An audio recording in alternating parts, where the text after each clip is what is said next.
Bonjour à tous, c'est l'heure de notre quotidienne Quintet Flash. On prend la direction ce jeudi de l'hippodrome de Vincennes à l'occasion du prix Vindex, un groupe 3 qui va se dérouler sur 2700 mètres. Peu de partants, seulement 13, mais un lot franchement de qualité.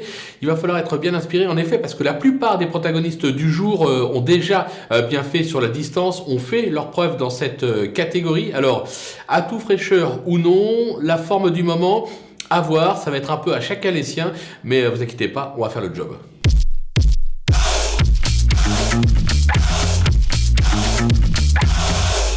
Allez, on attaque avec nos bases avec le numéro 9, Intouchable, qui n'a cessé d'aligner les accessites cet hiver, 6 au total en 7 sorties. Il évolue dans sa catégorie, il sera pieds nus totalement pour la première fois de sa carrière. Son entourage est très confiant, attention à lui. Le numéro 11, Instinct d'âme, il retrouve ici le parcours de son dernier succès. Il reste sur une probante 3e place dans le prix d'Orthez, où il a conclu à la hanche d'Inma Rosa. On verra ça plus tard, on est obligé d'y croire. Justement, le 13, Inma Rosa, on y vient.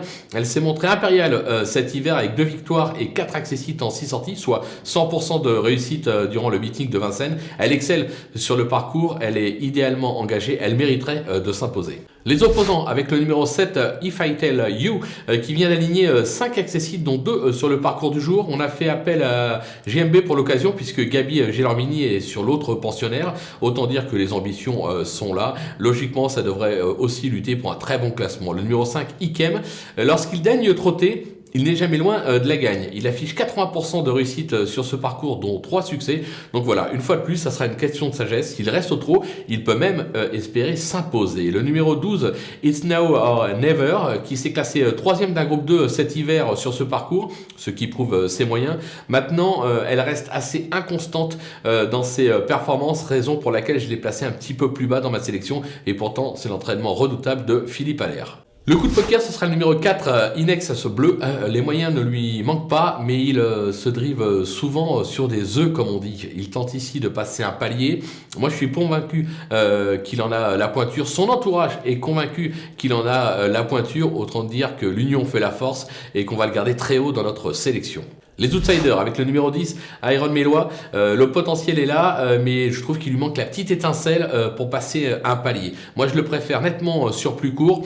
Maintenant, l'entourage est assez confiant, raison pour laquelle je m'en méfie, mais ce sera pour moi plus pour les places que pour la victoire. Le numéro 3, Isla Bonita, qui vient d'aligner 4 disqualifications au cours de ses 5 dernières sorties. Elle a déjà brillé à ce niveau, raison pour laquelle j'hésite un petit peu. Je ne sais pas s'il fallait la garder ou l'éliminer. Allez, dans le doute, je la garde. Si vous avez la place, vous la glissez. Tout comme le numéro 8, Ikaku des Saintis. Cheval qui a montré des moyens en début d'année dernière, mais qui a franchement déçu depuis. Il vient d'une nouvelle fois de décevoir. Je vous l'avais conseillé le dernier coup. Voilà, comme on dit, on va au mariage, on va à l'enterrement.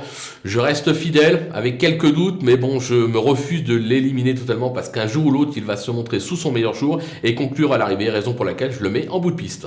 Les délaissés, il en reste 3 avec l'As Intègre qui n'a pas déçu de l'hiver, mais face à des oppositions moindres. Il vient de faire une belle valeur au trot monté. Je me demande si c'est pas sous la selle que son avenir se joue, raison pour laquelle je l'ai éliminé. Le numéro 2, iPay Cash, c'est la ligne d'Intègre qui se montre plutôt régulier dans l'ensemble, mais je le juge un ton en dessous dans cette catégorie et surtout bien meilleur en province, raison pour laquelle je n'y crois pas. Et enfin le numéro 6, Imagine Darling, qui semble actuellement loin du niveau qui a pu être le sien durant le premier semestre 2021. J'ai d'abord besoin que ce cheval me rassure, raison pour laquelle j'ai tenté l'impasse sur ses chances. Voilà, on a fait le tour de cette très belle épreuve. On va se quitter avec ma sélection et mes conseils de jeu. À vous de jouer.